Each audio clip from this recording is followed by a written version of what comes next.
बिस्मिल्लाहिर्रहमानिर्रहीम, अस्सलाम वालेकुम, गुड मॉर्निंग, आदाब, खुशामदीद। अल्लाह करे कि आप सब बहुत अच्छे से हों जहाँ जहाँ से मुझे देख रहे हैं। आज यौम शुहदाए कश्मीर है और जम्मू कश्मीर भर के अंदर तकरीबात माजी में सरकारी तौर पर भी, गैर सरकारी तौर पर भी, सरकारी और निजी इदारों की तरफ से भी हुआ करती थी, लेकिन आज गुज़श्ता चंद बरसों की तरह लेफ्टिनेंट गवर्नर इंतजामिया ने पाबंदियां आयद कर दी हैं।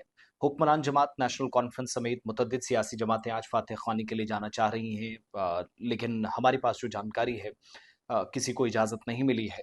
और 13 जुलाई सन 1931 को उस अफसोसनाक वाक़े को, जिसमें डोगरा हुक्मरानों के खिलाफ जब मज़ाहमत शुरू की गई उस वक्त की हुकूमत या हुक्मरानी के खिलाफ, तो ये एक नाकाबिले फरामोश अलामत है। लेकिन जम्मू कश्मीर में मौजूदा वक्त में देखेंगे तो इस वाक़े को भी जम्मू कश्मीर में सियासी अलामत दिखाकर इस पर सियासत करने की भरपूर कोशिशें दिल्ली में हुक्मरान जमात या बरसर इक़्तिदार भारतीय जनता पार्टी की तरफ से होती रही हैं, और शोहदा की कई बार उनके लिए नामुनासिब तज्ज़िया और तबसरा भी किया गया। बहरहाल वादी कश्मीर की सूरत हाल मैं आपको बताऊँगा। सबसे पहले तमाम शोहदाए कश्मीर को, या जिन 22 कश्मीरी मुसलमानों ने आज के दिन अपनी जानें कुर्बान की थी, उन सब के लिए दुआए मग़फ़िरत, और उन सब की कुर्बानियों के वसीले से हम सब की मग़फ़िरत हो।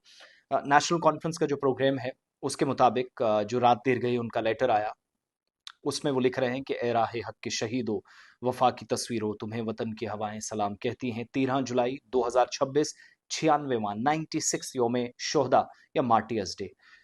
इस सिलसिले में अब क्या रखा है, जो प्रोग्राम्स रखे गए थे नेशनल कॉन्फ्रेंस की कि तुझको एहतशाम के साथ मनाने के लिए आमादा किया जा रहा था। वर्करों को, पार्टी लीडरान को या आम शहरियों से भी अपील की गई है कि आज के प्रोग्राम का हिस्सा बने, लेकिन इंतजामिया ने अभी तक इसकी इजाज़त नहीं दी है। 13 जुलाई 2026 को पिछले साल भी प्रोग्राम तरतीब दिया गया था, फिर तस्वीरें वायरल हुई। वज़ीर आला साहब छलांग मारते हैं, उनके साथ उस वक़्त बदतमीज़ी की बातें बड़ी कही गई कि सिक्योरिटी फोर्सेस ने धक्का दिया, ख़ास तौर से एक पुलिस एहलकार ने, जो सीनियर ऑफिसर थे, उन्होंने रोकने की कोशिश की, दीवार फलांग कर। बड़ी सियासत उस पर भी। बहरहाल आज सुबह 8 बजे खानकाए नक्शबंद साहब श्रीनगर के अंदर, जहाँ शहीदों के मज़ार पर प्रोग्राम हुआ करता है, खुर्शीद अहमद गनई साहब, जो आखिरी बार मुझे याद है जब यहाँ परचम कुशाई की गई, तकरीब हुआ करती थी, छुट्टी हुआ करती थी, बाद में सरकार ने वो सब मनसूख कर दिया, और इसके अलावा शेख मोहम्मद अब्दुल्ला साहब की बरसी पर भी वो छुट्टी भी नहीं रही। जो सरकर्दा लीडरान हैं नेशनल कॉन्फ्रेंस के, वो हाजिर होकर गुलबारी करेंगे, फातह ख्वानी आज का प्रोग्राम है, लेकिन इसकी इजाज़त नहीं मिलेगी, जो मुझे जानकारी है। शहीदों के मज़ार पर कुरान ख्वानी और फातह ख्वानी का प्रोग्राम है। तीनों खित्तों के तूल अर्ज़ में तंजीम के जो सूबाई और ज़िला व बाकी दफातर हैं, उसके अलावा मकामी शोहदा के मरकज़ों पर इसाले सवाब की तकरीबात भी होंगी। तो 22 अनमोल बरस कैदोबंद और जलावतनी के अज़ाब में जिन लोगों ने बसर किए, आज भी उनकी बनाई हुई तंजीम नेशनल कॉन्फ्रेंस के मुताबिक अवाम की उमंगों और आरज़ों और हुसूल मकसद के मोतबर जो उनकी आवाज़ बनकर खड़ी है, प्रोग्राम्स हैं। लेकिन शहर श्रीनगर में सख्त सिक्योरिटी बंदोबस्त है। सिर्फ दो चीज़ें मैं आपसे रिक्वेस्ट करूँगा, शोहदा को सलाम कीजिएगा, होना भी चाहिए। तकरीबात का सिलसिला रोका गया इंतज़ामिया की जानिब से, आज पाबंदियाँ हैं, मगर अफ़वाहों पर बिल्कुल भी कान ना धरें। अपने अपने हिसाब से लोग लिखेंगे, अपना अपना ओपिनियन देंगे।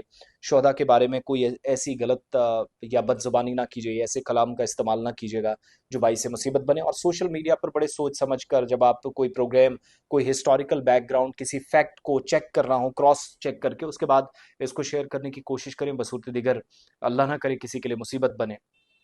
आज सबको हालात पता है, पुलिस अथॉरिटीज, सिविल अथॉरिटीज पूछताछ यूं ही इस तरह के मामलात में शुरू हो जाती है, मुकदमे दर्ज हो जाते हैं और बात मुल्क और रियासत के खिलाफ इल्जामात तक लग जाते हैं। तो ये सारी सूरत हाल है।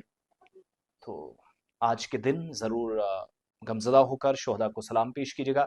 जम्मू के अंदर ब्लैक डे के तौर पर हर साल इसको मनाने की कोशिश, और वो जो मैं बार-बार कह रहा हूँ ना, दोनों रीजन्स में इम्बैलेंस की जो बातें होती हैं, वो ये वाक़यात भी बनते हैं, क्योंकि सियासी पार्टियों का किरदार ही ऐसा नेगेटिव रहा है, जिनने ये अदा करने की कोशिश की। अल्ताफ़ बुखारी साहब भी आज जाना चाह रहे हैं, उनको भी मुझे नहीं लगता किसी को जाने दिया जाएगा। बहरहाल कल ही दोपहर तकरीबन होने वाली थी, उसके बाद रास्ते मज़ार की तरफ या मज़ार शोहदा की तरफ जाने वाले रास्ते मुतअद्दिद मकामात पर बंद कर दिए गए थे। सो अपना बहुत सारा ख्याल रखिएगा।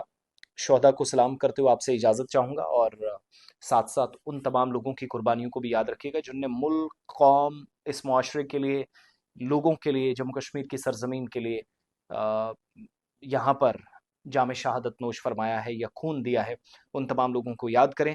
लेकिन जहां जरूरत पड़े वहां सिक्योरिटी फोर्सेज या फौज के साथ भी ताउन करें। अमरनाथ यात्रा भी चल रही है, तो हम नहीं चाहते बहसीत जिम्मेदार शहरी कोई भी मजहबी प्रोग्राम रुके, लेकिन अथॉरिटीज की मजबूरी है, उन्हें उस हिसाब से डंडा पड़ता है। दिल्ली से लॉ एंड ऑर्डर का मामला एलजी के पास है, और वो सब ये नहीं चाहते कि ये मार्टियर्स डे मनाया जाए। बहरहाल इस अज़्म का इजहार नेशनल कॉन्फ्रेंस कर रही है। कल कोई और हुकूमत आएगी, वो अपने हिसाब से करेगी कि मार्टियर्स डे पर या योम शोहदा पर छुट्टी कंटिन्यू की जाए, लेकिन पुलिस के साथ भी ताउन करें। इधर उधर उल्टे सीधे अकाउंट, सोशल मीडिया हैंडल्स उठाकर कोई भी ऐसी बात ना करें जो बाइस से मुसीबत बने। ये मैं इसलिए कह रहा हूँ क्योंकि मौजूदा हालात के तनाजुर में हम सबको सिर्फ ये दो आंखें नहीं, दिल के कान और आंखें खोलने, सोचने और समझने और दिमाग को प्रॉपर तरीके से सोचने का वक्त देना और फिर जहन लगाकर काम करने की जरूरत है।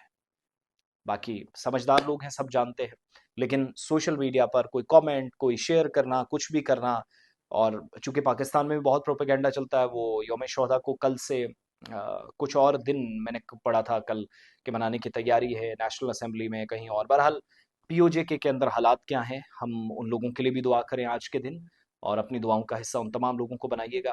41-42 लाशें फौज के पास हैं, पाकिस्तानी रेंजर्स बुलाए गए हैं, 15 तारीख को बंद हैं, 27 तारीख को पाकिस्तानी मकबूजा जम्मू कश्मीर में प्रोग्राम है, बंद की कॉल है, तो उस बंद को भी सपोर्ट कीजिएगा। तो आज योम शोहदा जरूर मनाएं, साथ साथ पीओजे के उन तमाम लोगों के जिनने पाकिस्तानी फौज के हाथों अपना खून बहाया, उन सबको भी याद कीजिएगा। रेस्ट, अल्लाह हम सबको सही रास्ते पर चलने की, कहने और सुनने से ज्यादा इस पर अमल करने की तौफीक अता फरमाए। बहुत बहुत शुक्रिया आप सबका।